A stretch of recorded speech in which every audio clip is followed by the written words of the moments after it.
11వ వచనంలో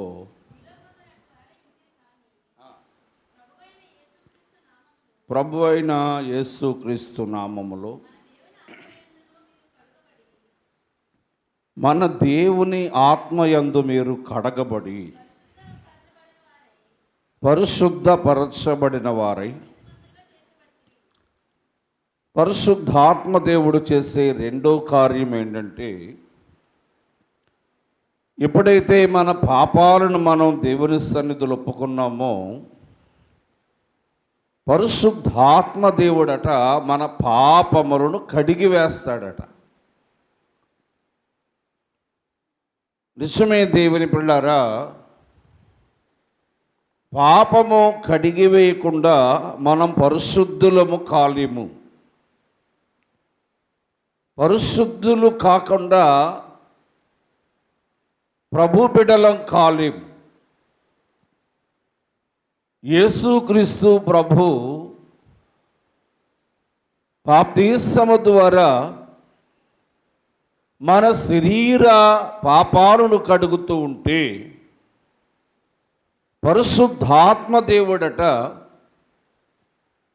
మన అంతరంగములో ఉన్న పాపమును, మనం ఆత్మకు అంటుకుని ఉన్న కలముషమును కడిగివేయవాడై ఉన్నాడు. ఆయన మన పాపములను కడిగివేసి పరిశుద్ధాత్మ దేవుడు మనలను పరిశుద్ధులుగా చేస్తాడట. మనలను పరిశుద్ధులుగా చేయడమే కాక పరిశుద్ధాత్మ దేవుడు మన అపరాధములను కడిగివేసి పరిశుద్ధులుగాను నీతిమంతులుగాను చేస్తాడట.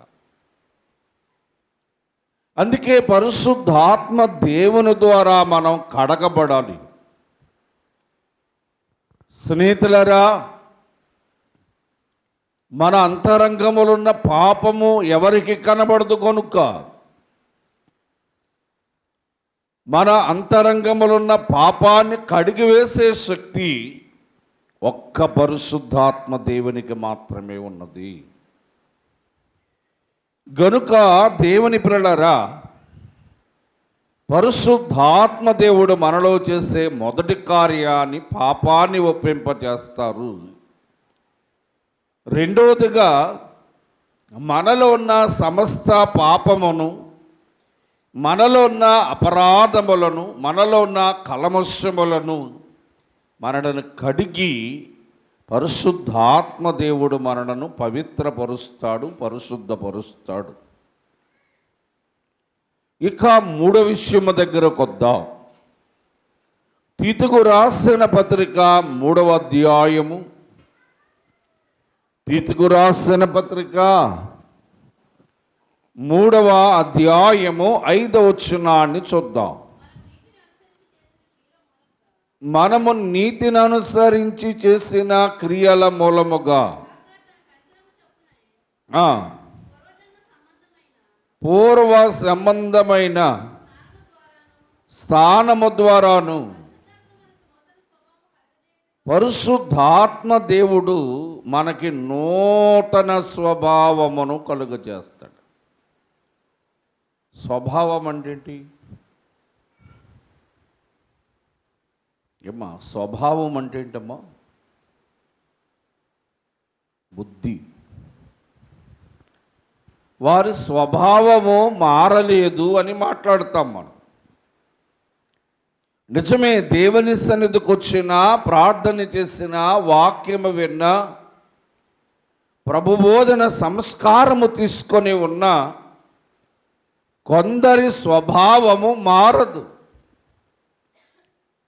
వారి స్వభావము మారక వారు లోక సంబంధమైన స్వభావమును కలిగి ఉంటే పరిశుద్ధాత్మ దేవుడట మన పాపములను కడిగివేసి మనలో ఉన్న పాప స్వభావమును తీసివేసి మనలను నూతన స్వభావములోనికి నడిపిస్తాడట. నిజమే, విశ్వాసులైన వారు ఎంతకాలము మందిరానికి వచ్చినా ప్రార్థన చేసినా వారి స్వభావాలు మారడం, వారి బుద్ధి మారదు. స్నేహితులారా, లోకములో అనేక రకములైన స్వభావములు మనము చూడగలుగుతాం. దేవుని వాక్యములో మనలో ఉన్న పాప స్వభావమును పరిశుద్ధాత్మ దేవుడు కడిగివేసి మనకు నూతన స్వభావమునిచ్చి మనకు ఆయన మార్గం నడిపించువాడై ఉన్నాడు. గనుక పరిశుద్ధాత్మ దేవుడు పాపాన్ని ఒప్పింపచేస్తాడు. పరిశుద్ధాత్మ దేవుడు పాపాన్ని కడిగివేసి పరిశుద్ధులుగా చేస్తాడు. పరిశుద్ధాత్మ దేవుడు మన పాప స్వభావమును మనలోంచి తొలగించి నూతన స్వభావమును మనకిచ్చేవాడై ఉన్నాడు. అందుచేతనే మనం పరిశుద్ధాత్మను పొందుకోవలసిన వారం. ఇక యోహాను సువార్త 14వ అధ్యాయము 26వ వచనాన్ని మనం చూద్దాం. ఆదరణకర్త పరిశుద్ధాత్మ దేవుడు ఇక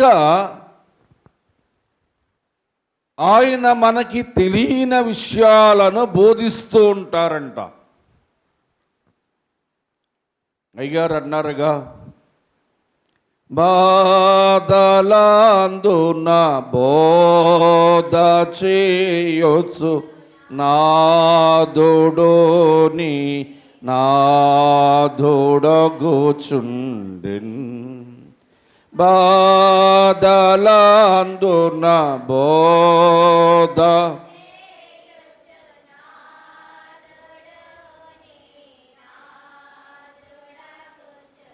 స్నేహితులారా,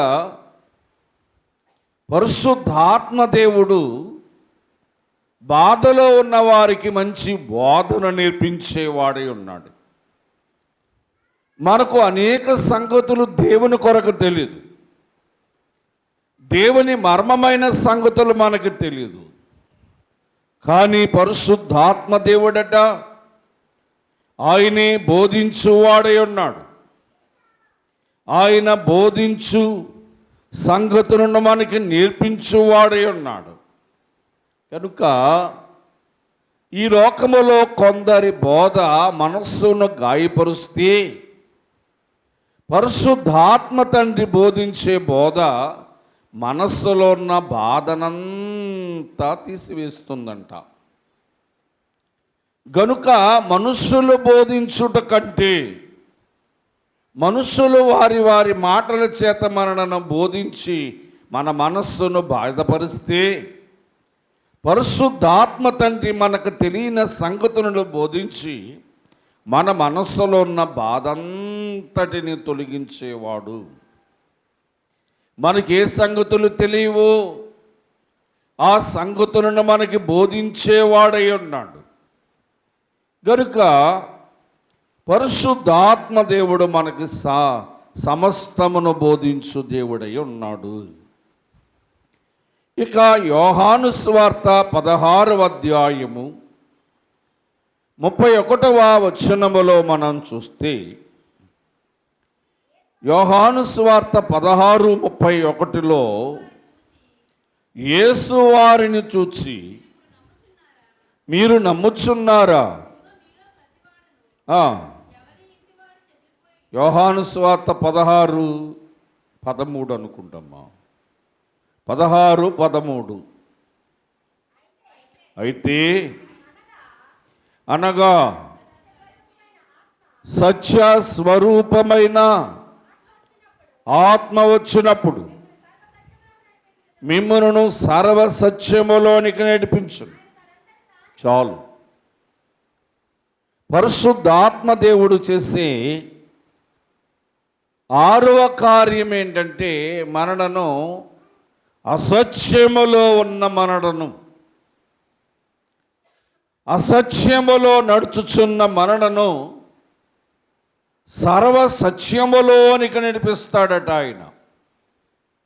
దేవుని బిడ్డలారా, మనం చాలాసార్లు పాడుతూ ఉంటాం, అంటే పరిశుద్ధాత్మ దేవుడు మనల్ని నడిపించువాడై ఉన్నాడు. భక్తుడేమన్నాడంటే, ఇశ్రాయేలు సైన్యమునకు ముందు నడచిన, ఇశ్రాయేలు సైన్యమునకు ముందు నడచిన దైవమా, నేడు మాతో కూడనుండి,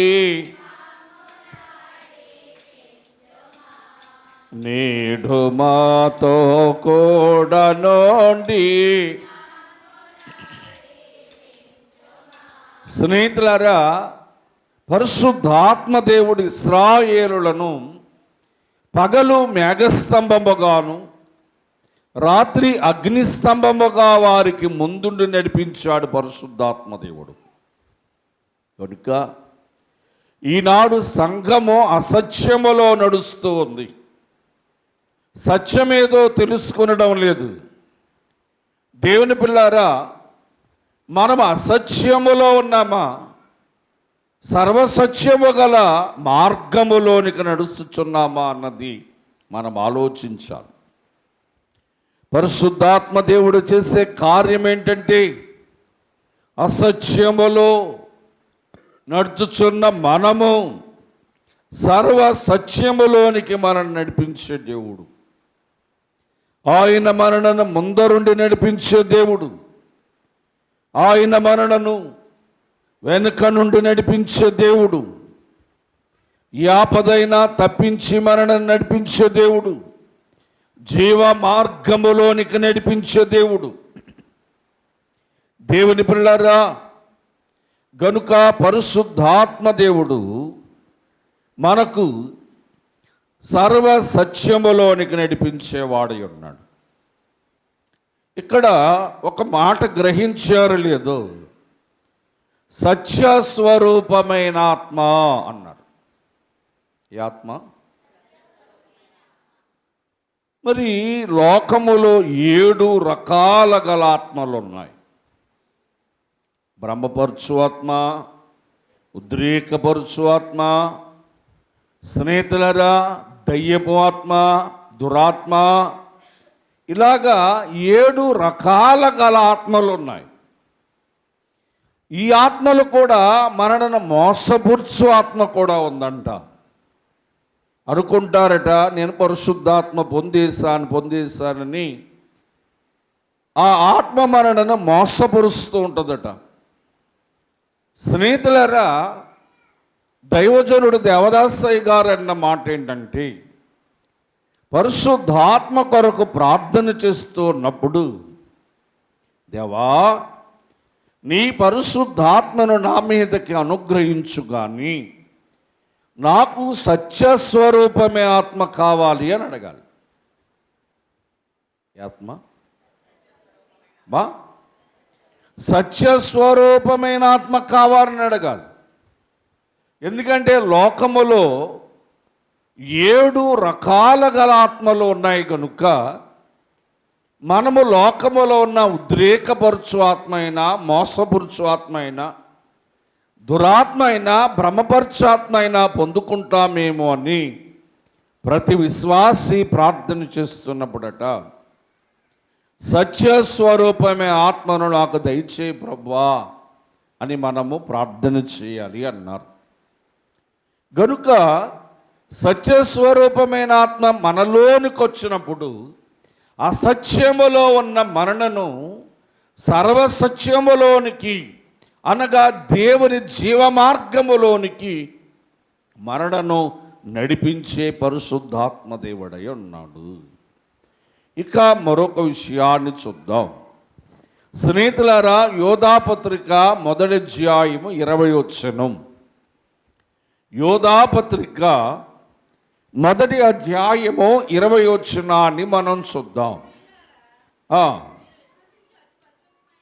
మీరు విశ్వసించు పరిశుద్ధమైన పరిశుద్ధాత్మతో మీరు ప్రార్థన చేదురు.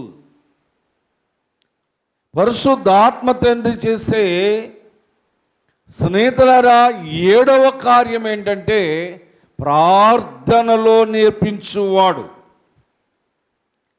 కొందరికి ఎంతకాలం వచ్చినా, ఎన్ని సంవత్సరాలు వచ్చినా, ఎంత మంచి మంచి సేవకుని దగ్గర ఉన్నా వారికేమి రాదు. మన యేసు ప్రభు శిష్యుల వల్ల అనాలి, ప్రార్థన వినోడి పావనోడా, ప్రార్థన మాకు, ప్రార్థన వినోడి పావనోడా.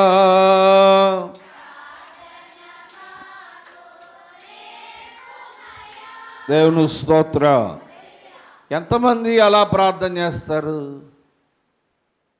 స్నేహితులారా, ప్రార్థన పరిశుద్ధాత్మ పొందుకున్న వారి ప్రార్థన ఒక రీతిగా ఉంటే, పరిశుద్ధాత్మ లేని వారి ప్రార్థన మరొక రీతిగా ఉంటుంది.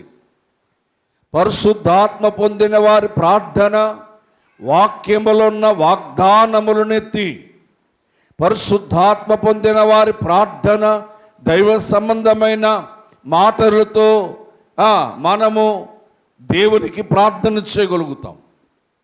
అయితే పరిశుద్ధాత్మ లేని వారి ప్రార్థన ఎప్పుడు నన్ను దీవించు, నా ఇంటిని దీవించు, నా పిల్లల్ని దీవించు, నా అప్పులను తీరించు. ఏమండి, చాలాసార్లు చెప్పాను, మీకు కావలసినవన్నీ మీకు ఇవ్వాలని మీ పరలోకపు తండ్రికి తెలుసు. మీరు అడిగినా అడగకపోయినా ఆయన ఇవ్వాలని ఆయనకు తెలుసు. మరి ఆయనకు తెలుసుండి కూడా ఇక ఎప్పుడూ కూడా ఒకే రకమైన ప్రార్థన చేస్తున్నావా? లేకపోతే ప్రార్థన రానివారిగా ఉన్నావా?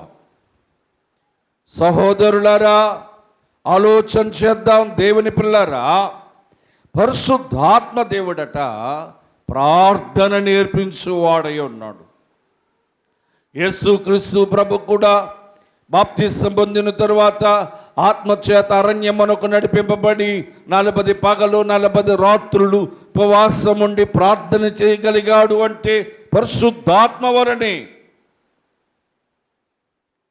దేవదాసయ్య గారు అన్నారు, బహుగా ప్రార్థన చెయ్యి, బలాన్ని సంపాదించుకో, మధ్యలో కీడును తొలగించుకో అన్నారు. బహుగా ప్రార్థన చేయాలి మనం. పరిశుద్ధాత్మ దేవుడు చేసే కార్యం ఏంటంటే, ప్రార్థన మనకి రానప్పుడు ప్రార్థన నేర్పించువాడై ఉన్నాడు. అది కూడా వాగ్దానములెత్తి ప్రార్థన చేసే విధానాన్ని నేర్పించే దేవుడై ఉన్నాడు. ఇక మరొక విషయాన్ని చూద్దాం. రోమాపత్రిక 8వ అధ్యాయము 26వ వచనాన్ని మనం చూద్దాం. అట్టివలే ఆత్మయు మన బలహీనతను చూచి ఏం చేస్తాడట? ఇప్పుడు బలహీనంగా ఉన్నారా? బలహీన సమయములో నీ బలము ప్రసాదించుము. బలహీన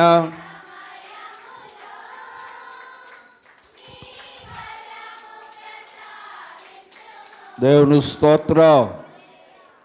ఎప్పుడైతే మనం బలహీనంగా ఉంటామో, స్నేహితులారా, ఇది శరీర సంబంధమైన బలహీనత కొరకు కాదు, ఆత్మీయ సంబంధమైన బలహీనత.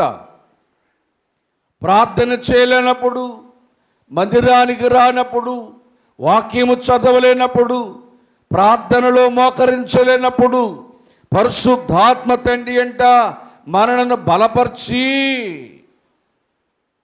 మనకు సహాయము చేయవాడి ఉన్నాడు. స్నేహితులారా, నిజమే, యేసుక్రీస్తు ప్రభువారు ఆనాడు శిష్యుల యొద్దకు వచ్చి శరీరం బలహీనమే కానీ ఆత్మ సమసిద్ధమన్నాడు ఆయన. అప్పటికి యేసు ప్రభు శిష్యులు పరిశుద్ధాత్మను పొందలేదు. గనుక దేవుని పిల్లలారా, మన బలహీనంగా ఉన్నప్పుడు, భక్తిలోనైనా, ప్రార్థనలోనైనా, విశ్వాసములోనైనా, శరీర బలహీనతలోనైనా మనము ఉన్నప్పుడట పరిశుద్ధాత్మ దేవుడు చేసే కార్యం ఏంటంటే శరీర బలహీనతైనా ఆత్మీయ బలహీనతనైనా తొలగించి మనలను బలపరిచి మనకు సహాయం చేసేవాడు. మనుషులు సహాయం చేసేవారు కాకపోవచ్చు కానీ పరిశుద్ధాత్మ దేవుని మనం పొందుకుంటే ఆ దేవుని సహాయమును ఖచ్చితంగా మనం అందుకుంటాం. స్నేహితులారా, బలహీనముగా ఉన్న భక్తులను, బలహీనముగా ఉన్న సంఘమును, బలహీనముగా ఉన్న విశ్వాసిని, బలహీనముగా ఉన్న హృదయాన్ని బలపరిచి సహాయము చేయవాడి పరిశుద్ధాత్మ దేవుడు. స్నేహితులారా, మరో విషయాన్ని చూస్తే అపోస్తుల కార్యగ్రంథం 9వ అధ్యాయం 31వ వచనాన్ని మనం చూద్దాం. కావున 9:31 సంఘము క్షేమాభివృద్ధిని సమాధానము కలిగి ఉండెను. పరిశుద్ధాత్మయందు ఆదరణ. పరిశుద్ధాత్మ దేవుడు ఆదరించే దేవుడు. ఏమండి, దుఃఖంలో ఉన్నావమ్మా, నేను వేదనలో ఉన్నావా, బాధలో ఉన్నావా, కష్టములో ఉన్నావా, బలహీనంగా ఉన్నావా, పరిశుద్ధాత్మ దేవుడట నిన్ను ఆదరించేవాడై ఉన్నాడు. స్నేహితులారా, ఎవరు దుఃఖములో ఉండి, ఎవరు వేదనలో ఉండి, ఎవరు మనస్సులో గాయము కలిగి ఉన్నారో వారిలోనికి వచ్చిన పరిశుద్ధాత్మ దేవుడు వారిని ఆదరించువాడై ఉన్నాడు. లోకములో ఆదరణ గొప్పది. పరిశుద్ధాత్మ దేవునికి ఒక పేరుంది, ఏంటంటే ఆదరణకర్త. స్నేహితులారా, సంఘాన్ని ఆదరించేవాడు, ఆపదలో ఉన్న వారిని ఆదరించేవాడు, దుఃఖములో ఉన్న వారిని ఆదరించేవాడు, శ్రమలో ఉన్న వారిని ఆదరించేవాడు, బలహీనముగా ఉన్న వారిని ఆదరించేవాడు, ఆపదలో ఉన్న వారిని ఆదరించే దేవుడు పరిశుద్ధాత్మ దేవుడు. గనుక పరిశుద్ధాత్మ దేవుడు మనలను ఆదరిస్తాడు. ఏమ్మా, పరిశుద్ధాత్మ దేవుడు మనలను ఆదరిస్తాడు. ఇంకొక మాట చెప్తాను, నా వాక్యాన్ని ముగించేస్తాను. 1 కొరింథీయులకు రాసిన పత్రిక 12వ అధ్యాయము 11వ వచనం. నేను మీకు అన్ని రెఫరెన్స్తోనే దేవుని వాక్యాన్ని చూపిస్తూ ఉన్నాను. ఆ ఆత్మ ఒక్కడే, అంటే పరిశుద్ధాత్మ ఒక్కడే ఆయన చిత్తము చెప్పున ప్రత్యేకముగా పంచి కార్యమును జరిగించువాడు. కార్యసిద్ధి అంటే ఏంటంటే ఆ కార్యం జరిగించువాడు అని. ఎవరు జరిగిస్తారట మన కార్యాలు? మా దేవుని పిల్లారా, దేవుని దగ్గరికి వచ్చి మనస్సులో ఏదో కార్యం అనుకున్నాం. దేవదాసయ్య గారు అన్నారు, ఏ కార్యమైనను ఎంచి చేసినడెలా ఏకరీతిగా జరుగును తెలుసునా, ఎంతో వింతగా జరుగును తెలుసునా అన్నారు. నిజమే. ఇవాళ ఇలా కూడుకొని ప్రార్థన చేయడానికి గల కారణం ఏంటంటే దేవుని యొక్క పరిశుద్ధాత్మ కార్యము ఏదో నీ జీవితంలో జరగబోతుంది. గనకనే దేవుడు నిన్ను ఇక్కడికి ప్రేరేపించు తీసుకొచ్చాడు. కొందరికి దేవుని కార్యం అక్కర్లేదు, దేవుడు అక్కర్లేదు. ఏమ్మా మళ్ళీ ఏమంటారు తెలుసా, గుడికి వెళ్తున్నాం కానండి, ప్రార్థన చేస్తున్నాం కానీ దేవుడు మాకు కార్యం చేశాడా అంటారు. సంవత్సరానికి ఒకసారో, నెలకొకసారో, వారానికి ఒకసారో నామకార్థంగా గుడికొచ్చి, దేవుని మందిరానికి వచ్చి, దేవుడు నా కార్యం చేయలేదు, నాకు ఈ కార్యం చేయలేదు, నా అమ్మా మీ అమ్మాయిని తీయాలా, రికార్డింగ్ అవుద్ది, నా కాకపోయి సంహార దూత నన్ను నా సంకటములన్నీయు తీరిపోయి సంహార దూత నన్ను ఆనందమే పరమానందమే కనాను జీవితం నాకు కనాను జీవితం నాకు. దేవుని వాక్యమును దీవుడించునుగాక. మోకరించండి.